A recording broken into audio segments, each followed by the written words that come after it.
Good morning everyone. Technology park के online classes में आपका पुनः स्वागत है। आज का जो टॉपिक है वो इंटीग्रेटेड फोर्थ ईयर और बीएड सेकेंड ईयर के लिए टॉपिक परावर्तन से संबंधित है। परावर्तन रिफ्लेक्टिव परावर्तन के तात्पर्य को या प्रत्यावर्तन के तात्पर्य को समझने का अगर प्रयास करें तो हम सभी ने 9th-10th की साइंस में पढ़ा था कि प्रकाश जब शीशे में पड़ता है तो उसका परावर्तन होकर वह प्रकाश वापस परछाई बनकर उसकी तरफ लौटता। तो यहाँ परावर्तन का शाब्दिक अर्थ अगर ले तो उस प्रकाश का वापस लौटना होता है।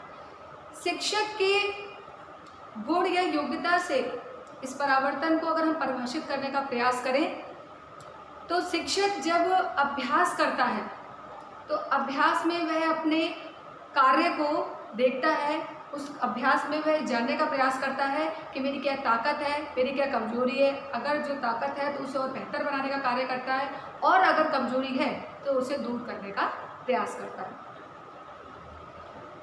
बात करें जैसे कि एक गाड़ी की सर्विस की बात करते हैं। गाड़ी की सर्विस की आवश्यकता क्यों होती है? गाड़ी बेहतर चले, वो हमें किसी ऐसे मोड़ पर धोखा ना दे जहां हमें बहुत ज़्यादा आवश्यकता हो गाड़ी की। तो समय समय पर जब उसकी सर्विसिंग कराते हैं तो वो हमें बेहतर कार्य करके ही देती है। उसी प्रकार से शिक्षक का भी कार्य वही है। शिक्षक भी समय समय पर शिक्षक के कार्य को भी सर्विस की आवश्यकता होती है और वो सर्विस हो गई उसका अभ्यास, उसकी ट्रेनिंग जो रेगुलर बनती रहे। परावर्तन अभ्यास से शिक्षक अपने कार्य को बेस्ट बनाने का प्रयास करता है।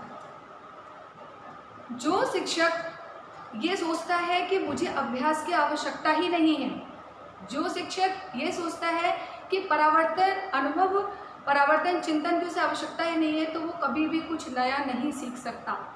अगर उसे नया कार्य करना है, कुछ नया सीखना है तो उसे अभ्यास परावर्तन की आवश्यकता है। तो आज जो हम टॉपिक पढ़ेंगे वो एक शिक्षक परावर्तन अभ्यासकर्ता के रूप में पढ़ेंगे कि एक शिक्षक एक अभ्यासकर्ता के रूप में अपना कार्य किस प्रकार से करता है और उसे करने में कौन कौन सी प्रक्रियाओं से होकर उसे गुजरना पड़ता है, उसके बारे में चर्चा करेंगे। यहाँ एक विचारक है गिब्स ने अपने चक्र के माध्यम से, अपने परावर्तन चक्र के माध्यम से उस अभ्यास को बताया कि किस प्रकार से एक शिक्षक अपने कार्य को बेहतर बना सकता है।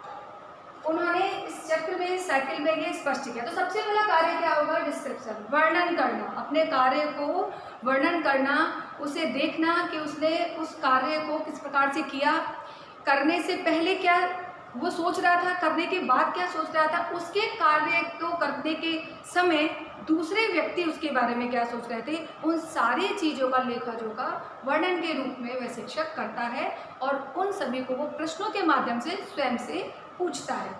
सेकंड है फीलिंग्स, महसूस करना।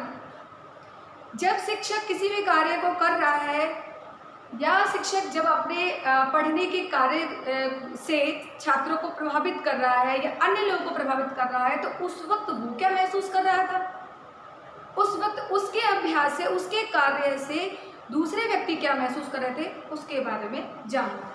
थर्ड है इवैल्यूएशन, मूल्यांकन करना। किसी भी कार्य को करने के पश्चात अपने कार्य का मूल्यांकन करना बहुत ज़रूरी है। इससे क्या होगा? इससे यह होगा कि आपने अपने कार्य को जो किया, जो आप सोच रहे थे, क्या आपने उसी प्रकार से उस कार्य को संपन्न किया? यदि नहीं तो हमें उस कार्य को और बेहतर बनाना है तो हमें और क्या क्या प्रयास करने पड़ेंगे, उसके लिए कार्य का मूल्यांकन करना आवश्यक है। इसके बाद नेक्स्ट है कंक्लूजन, निष्कर्ष निकालना।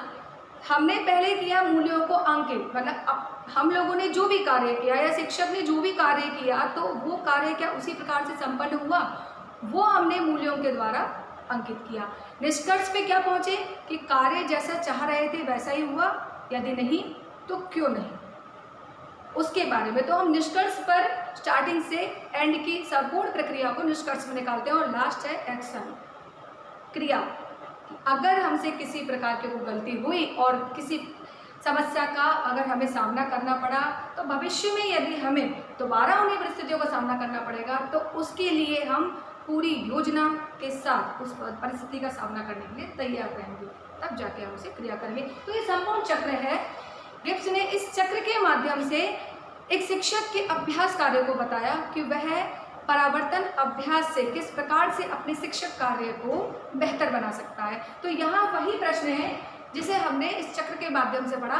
तो वर्णन करने में जब शिक्षक किसी कार्य को कर रहा है तो उसने क्या वर्णन किया, कुछ प्रश्नों से पूछ रहा है वो कि मैंने क्या पढ़ा, क्या सुना, क्या पूछा। जब मैं कक्षा में बैठे हुए विद्यार्थी को पढ़ा रहा था, समझा रहा था, या मैं कोई सेमिनार अटेंड कर रहा था, दूसरों के समक्ष अपने विचारों को प्रस्तुत कर रहा था, तो उस वक्त उस चीज़ को प्रस्तुत करने से पहले मैंने क्या सुना था, क्या पढ़ा था, क्या पूछा था, ऐसा क्या हुआ जिससे मेरे कार्य में कोई मेरी कमजोरी तो व्यक्ति के सामने प्रकट तो नहीं हुई, और अगर बेहतर था तो किस बात पर लोगों ने ताली बजाई। उन सब चीज़ों को उसने अपने मन में सोचा और स्वयं से प्रश्न पूछा, मैं वहाँ क्यों था, क्या करने गया था। अगर एक शिक्षक है तो कक्षा में क्या करने गया, अपने टॉपिक को क्लियर करने। अगर एक शिक्षक है तो जब वो एक सेमिनार अटेंड करने गया तो वो वहाँ क्या करने गया था, अपने अभ्यास को बेहतर बनाने गया था। तो इन प्रश्नों के उत्तर वह स्वयं से पूछता है। मैंने क्या किया, उस सेमिनार को अटेंड करके अपने विचारों को दूसरे के सामने प्रकट करके, दूसरों के विचार स्वयं ग्रहण करके मैंने वहाँ क्या किया, अपने अभ्यास कार्य को बेहतर बनाया। सेकंड, महसूस करना। मैं इस घटना से पहले क्या सोचता था, मैंने जो भी काम किया, जो घटना घटित हुई, उससे पहले मेरे मन में क्या विचार था। जैसे मैं अगर अभ्यास करने के लिए ट्रेनिंग सेंटर अटेंड करने जा रही हूँ, कोई सेमिनार अटेंड करने जा रही हूँ, तो मुझसे बेहतर लोग जब मंच पे आके अपने विचारों को प्रस्तुत करते हैं तो उससे पहले मेरे मन में क्या विचार था कि मैं सबसे बेहतर हूँ। लेकिन जब मुझसे बेहतर कोई मिलता है या मुझे जब उनके विचार बेहतर लगते हैं तो मुझे मेरे विचार कम लगते हैं, अच्छे कम महसूस होते हैं। क्यों? क्योंकि मुझसे बेहतर भी दुनिया में लोग हैं जिनके विचारों को मैं ग्रहण करके अपने अभ्यास में अपने अभ्यास कार्य को जारी कर सकता हूँ।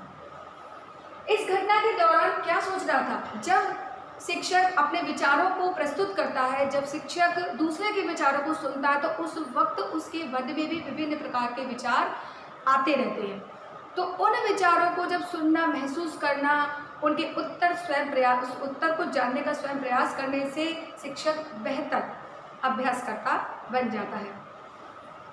थर्ड है मूल्यांकन करना। मूल्यांकन में शिक्षक ने इस घटना में क्या अच्छा था, क्या बुरा था, उसके बारे में जानता है। मैंने अभी आपको इस साइकिल में बताया था कि शिक्षक जब किसी भी चीज़ को, अब हम ट्रेनिंग की बात करते हैं, हम सेमिनार की बात को ही लेकर आगे चलते हैं कि जब एक शिक्षक अब सेमिनार अटेंड करता है, ट्रेनिंग सेमिनार अटेंड करता है, तो वो क्यों करता है, अपने कार्य को बेहतर बनाने के लिए। अपने कार्य में अगर कोई कमजोरी है तो उस कमजोरी को दूर करने के लिए समय समय पर अभ्यास की आवश्यकता होती है।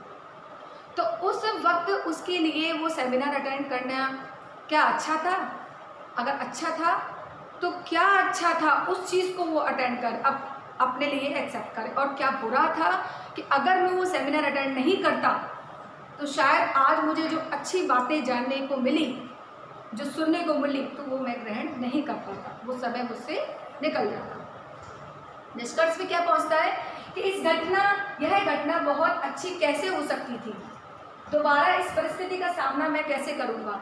जब निष्कर्ष पे व्यक्ति पहुंचता है और उसे लगता है कि अगर भविष्य में मुझसे ये दोबारा कोई ऐसी घटना घटित हो जाए, या कभी मैं खुद मंच पे खड़ा हूँ और मुझे दूसरों के सामने अपने विचार प्रस्तुत करने हैं और उस वक्त मेरा मस्तिष्क शून्य हो जाए, तो मैंने क्या समझा, क्या जाना कि यदि भविष्य में मुझे दोबारा से उसी मंच का सामना करना पड़े, यदि मुझे दोबारा से अपने विचारों को प्रस्तुत करना पड़े, तो मैं पहले तैयार होके आऊँ, मैं पहले अभ्यास करके आऊँ, तब जाके मैं अपने विचारों को दूसरे के सामने प्रकट करूँगी। मैंने निष्कर्ष में सीखा। और लास्ट है क्रिया, कि इस घटना, इस चरण में व्यक्ति समान घटना भविष्य में दोबारा अगर घटित होने वाली हो तो इसके लिए पहले ही अपनी योजना तैयार कर लेता है।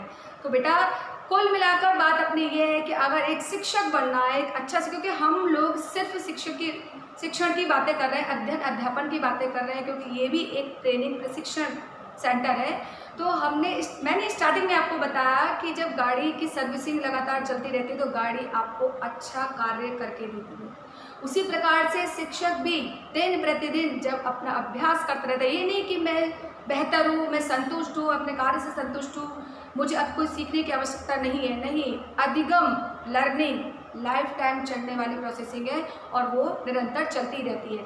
जब शिक्षक लगातार अभ्यास करता है, लगातार सीखता है, तो वो अपने कार्य को बेहतर बनाता है। शिक्षक जो बच्चों को देगा वो बदले में उसको वापस मिलेगा, वो परावर्तन है। अगर हमने बच्चों को अच्छा सिखाया तो वो वापस लौटकर हम तक आएगा ही, और अगर हमने उसे गलत सिखाया या हमारी कमजोरी अगर हमने उन्हें सौंपी तो वो बदले में हमें मिलेगी। तो अच्छा ही क्यों ना दें हम बच्चों को, जिससे कि बदले में वो हमें अच्छा ही लौटा कर दें। तो आज का टॉपिक बेटा हमने शिक्षक के परिवर्तन के अभ्यास के संबंधित समझा है, और एक शिक्षक को, एक व्यक्ति को लगातार अभ्यास करते रहना चाहिए अपने कार्य को बेहतर बनाने के लिए और अपनी ताकत को बेहतर करने के लिए, अपनी कमजोरियों को दूर करने के लिए। नेक्स्ट टॉपिक नेक्स्ट वीडियो में, तब तक के लिए थैंक यू।